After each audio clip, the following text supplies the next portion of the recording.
He has spoken on the topics faith, family and freedom in Cuba, Belgium, Brazil, Congo, UK and all over the USA to crowds from 14 to 40,000. International leadership speaker, trainer and coach.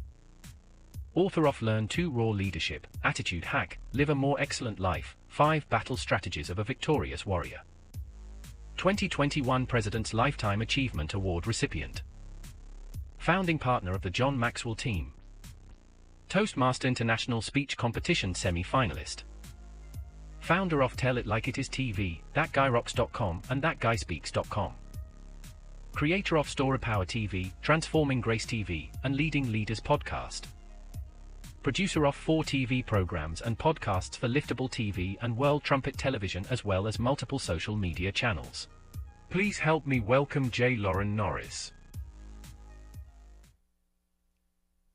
Imagine being one of those, I don't know, Lord of the Rings types where you walk in the room and people look at you and go, oh, look, it's Gandalf the Grey, or Gandalf the Wise, or what was the one they called the Brave? Where you're actually just known by your attitude. I mean, if you walked in the room and they said, oh, look, it's Debbie Downer, or it's Jumpin' Julie. If every time you walked in the room your attitude preceded you, would that be a good thing or a bad thing? That's what I want to talk about in this episode of Leading Leaders.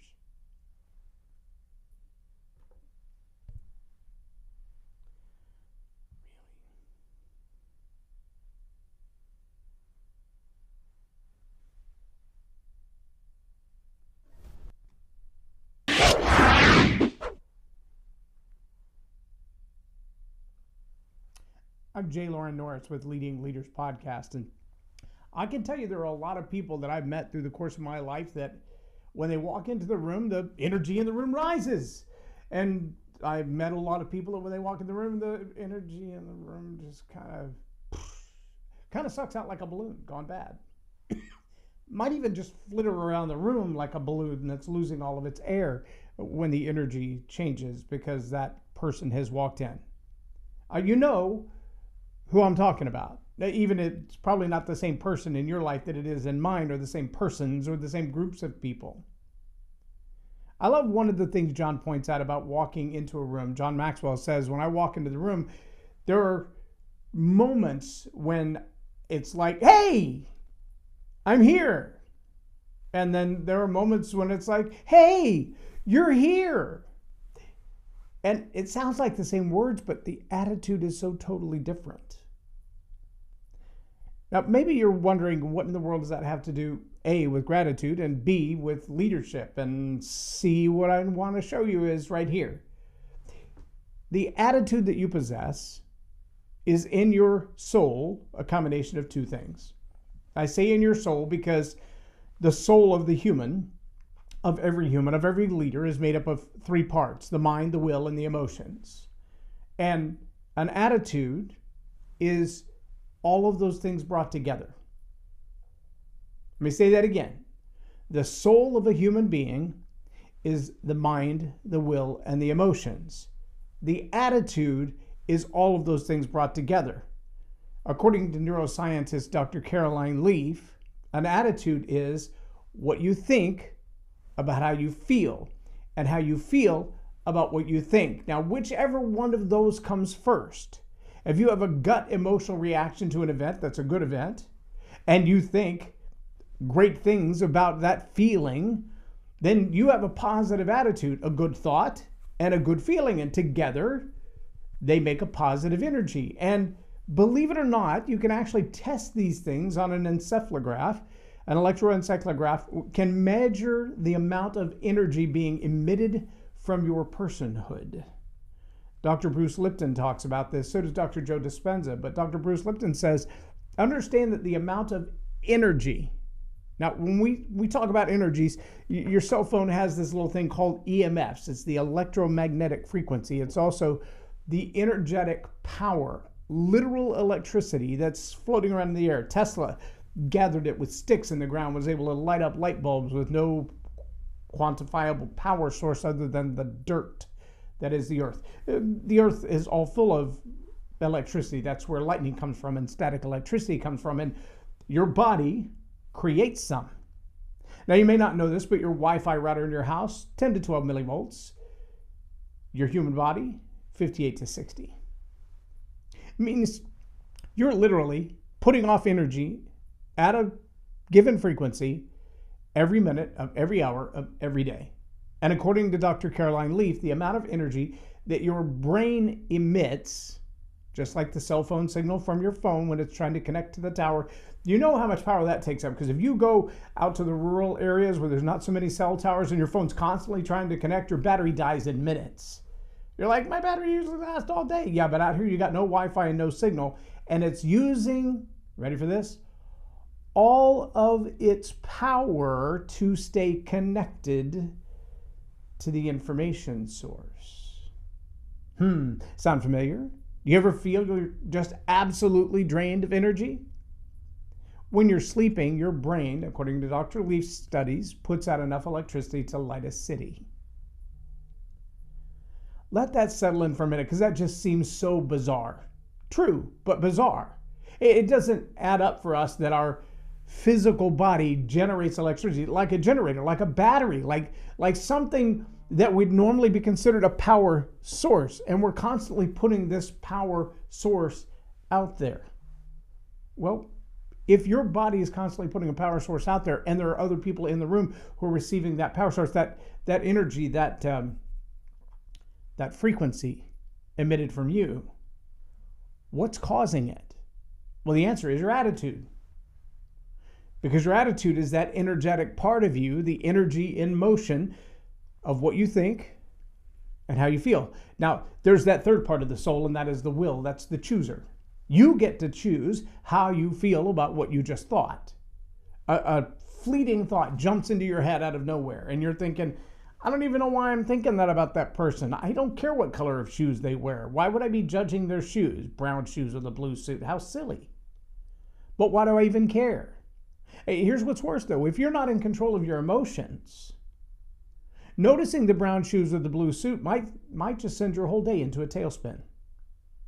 I can't tell you how many times I've dated girls in the past who would see somebody else wearing a similar outfit and her day was over. She was done. Take me home. I have to change. I can't go to the party wearing the same thing that person's wearing. They look better in the same dress. They look better in the same suit. I can't do this. And their whole day was done. Put them in a work environment where they've got to deal with that all day. That one person makes a phone call, and when the answer is on the other end, you can just see their body language as they're shutting down. Their attitude has changed. The energy coming from them, the frequency of their emotion, all of those things have changed. And all of a sudden, this little beacon of bright energy and happiness is shooting out into the room, and it's like the light goes off.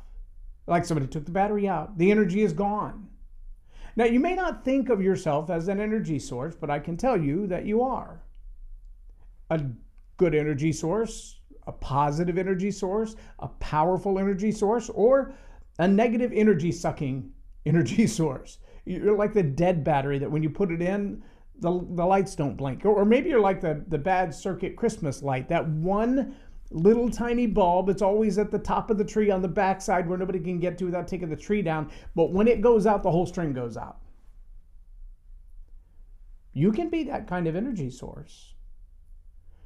But what I've found over the last few years as I've studied more and more of this is that those energy levels of depression, of frustration, of anger, of hatred, the vibration of them and the energy emitted by them from the human body can scare a horse into violence, will cause a dog to wet the floor with no word said. If you walk in a bad mood with nothing but anger, in your emotional set, the energy that you're putting off, your dog will read it. You don't even have to verbally respond to your dog when they jump on you with muddy feet and you now have 2 footprints right here. I have a Irish doodle, and her favorite thing is hugs.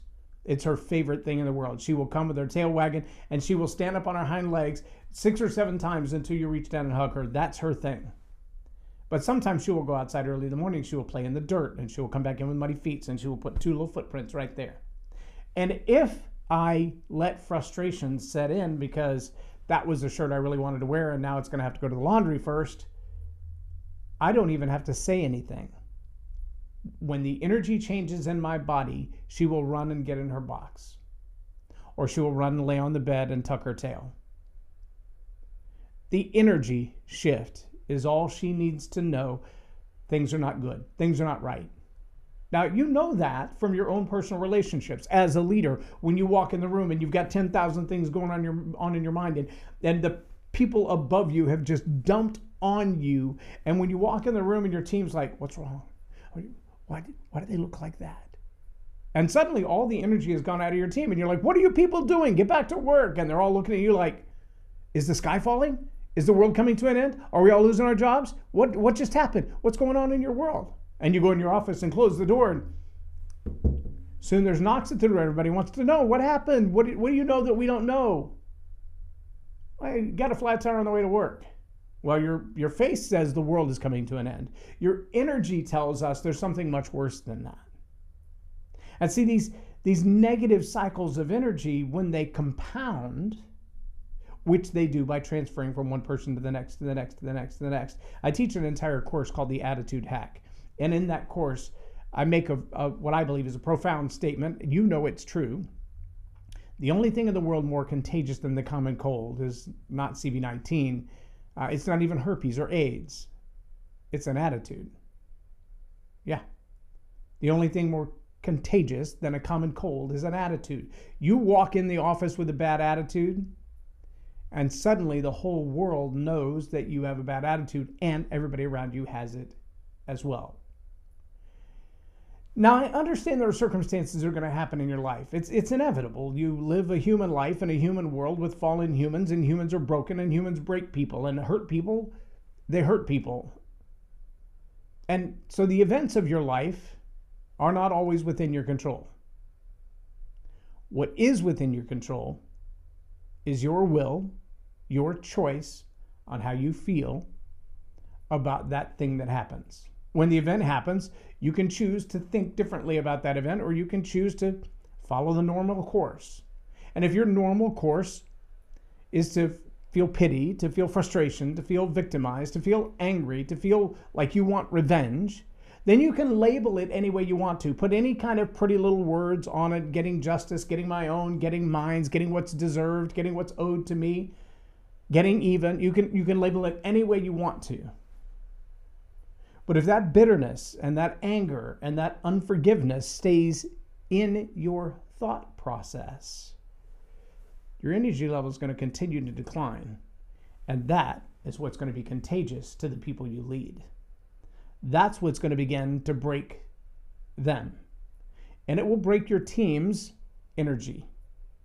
If you thought you were in momentum, watch any elite level sports. Soccer team, basketball team, football team, doesn't matter. In elite level sports, when you see the momentum shift from the winning team to the other team, it might be one play, it might be one series of plays, it might be one period of the game. It doesn't matter what the game is. When that energy shifts, and you can see it, where side A versus side B now has all the momentum on their side. They have the energy. They have the will to win. They're motivated like never before. And it might have just been 12 seconds ago that whatever it was happened, but they chose that event as a marker in time to change their own attitude about what's going to happen next. It raised their level of resolve. It increased the energy and the synergy between all the team players to say, we're going to do this better. We're going to do this again. We're going to do this with all of our might. And when that happens on a professional elite team, we kind of expect that. Something's got to shift that momentum. Maybe it's a leader on the sideline. Maybe it's a pep talk at halftime. Maybe it's during a timeout when they change the play and they're like, oh, that's it. That other play was going to kill us. We're so glad we're changing that play. And a switch is flipped and momentum changes. But what about in a sales team? What changes that in a sales team, in your HR team, in your training team, in your operations team? You're out on the job and there's 6 other people that you're in charge of supervising, and they've got to get the task done, and 2 of them are bickering with each other. They've come to work and they rode together, you carpool together because they live close to each other, but they don't really like each other. They just neither one of them want to have to pay for the gas. And all day they've been going at each other. Side jabs, verbal jabs, poking at each other, playing pranks on each other. These things, sometimes they seem funny and hilarious and people laugh, but there's always one victim, always one person who's the butt of the joke, always one person whose emotional energy is pounded into the ground like a nail. And when that happens, your team loses energy. Your team loses momentum. And as a leader, part of your role is to identify those things before they happen, because you have to be the one to change the attitude that becomes contagious. And this is why I say gratitude is a secret weapon. See, the ability to look at whatever event, whatever circumstances, whatever good things or bad things have happened in your life, in your team, in your job, on the job, with the customer, with the client, in the world, in the banking, in the industries, in the stock market, in the global wars going on. Whatever happens in all of those things, there are certain parts of that that are absolutely beyond your control. There's nothing you can do about it. But what you can do every time is choose how you will react. That's your job. And as a leader, you have the opportunity to choose the reaction that's going to give you the most power, the most energy, the most momentum shifting resonance within your team. And that most momentum shifting resonance, that energy that becomes contagious, that changes everything for everybody, is gratitude. That's the one. When you can say, okay, so we lost that client, but I am so glad we have the other 9. Oh, we lost that one big deal and it's really going to hurt us this week. But next month, we've got 6 new ones coming on board that if we'd kept that one, we wouldn't have been able to serve all 6 of them. It's a new opportunity. It's huge. It's big. But that kind of expression of your gratitude is necessary. What's even more necessary is holding that energy inside you, that belief that it's going to get better. That belief that no matter how bad it is right now, a better day is coming. And the gratitude for, well, I got up and took a breath today. I was able to get out of my bed when I wanted to, of my own accord. I have the freedom to get out of my bed. I have the freedom to go off to work. I have the freedom to have relationships. I have the freedom to talk to whoever I want to. Even if the rest of the world sucks, that's worth celebrating. And throughout the course of your life, there are going to be things that life throws at you, some worth celebrating and some worth mourning over, some that they just piss you off. They take all the wind out of your sails, suck all the energy out of your life, relationships that have gone bad, exes, need we mention them? Past relationships that are just a disaster and it doesn't seem there's any way to fix them. And yet, there are other reasons to be grateful. And that grateful, that gratitude, the attitude of gratitude is the energy you need to lead. I'm not saying live in a world of fantasy and dismiss all the things, just completely ignore the bad things that happen. That would make you a liar and maybe even a lunatic. But if you can step into your day every day, looking at whether you have 1 negative thing, 3 negative things, 33 negative things that you're looking at going, yeah, that is not the ideal life. That is not what I want. I don't want to be past due on my bills. I don't want to have broken relationships. I don't want to be looking for another job. I don't want to be watching them tow away my car because it got repossessed. Those are not the things I want in my life. I get it. I get it. But if you can match up every one of those things with 3 things that you can look at, as simple as they are, hey, the sun's shining today. Hey, it's raining today. It's awesome that it's raining. We needed the rain. My grass was dying. It's awesome that the sun is shining. I can go sit on the beach today and read a book. I have a job to go to. I have the pleasure of working to earn money to pay my bills. I have the opportunity to support my family. When you can look at all those 3 or 33 negative things in your life and find at least 2 to be grateful for every one of the negative things, you will find that the positive energy of gratitude in your life will change the things around you. And It's contagious. It will change the things in the lives of the people you lead. But you have to choose that attitude.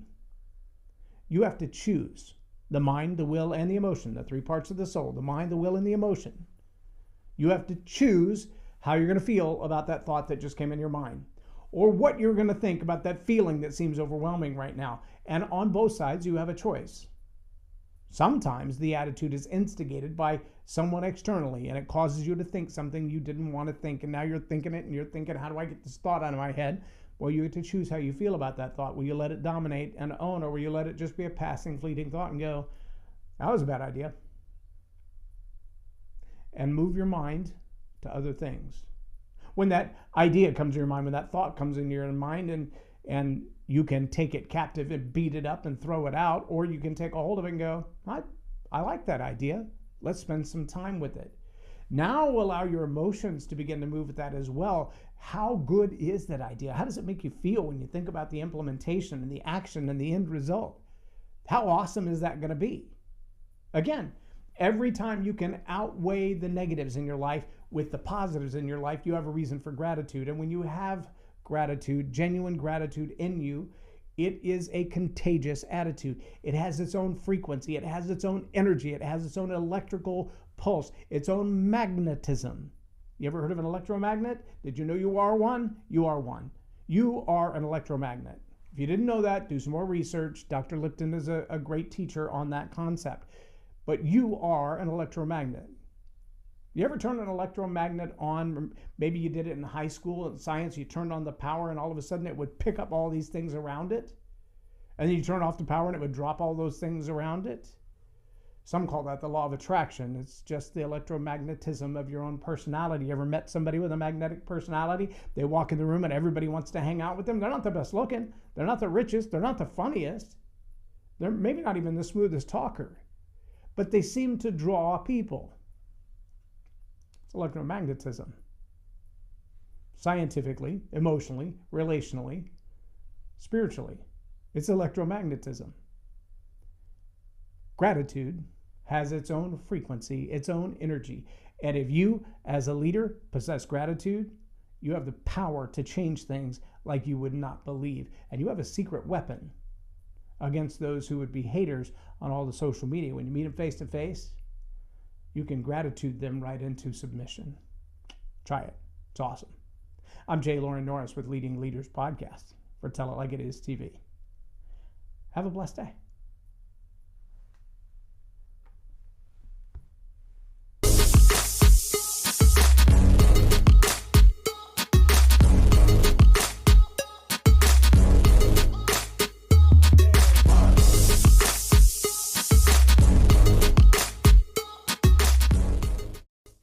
Loren is a master teacher on storytelling, and I learned so much. I'm really going to have to sit down and go back through everything, and I think I might have to have some more coffees with Loren, but it was totally worth my time, and I really highly recommend it if you're looking to grow your ministry, grow your business, grow your career. Loren will serve you well.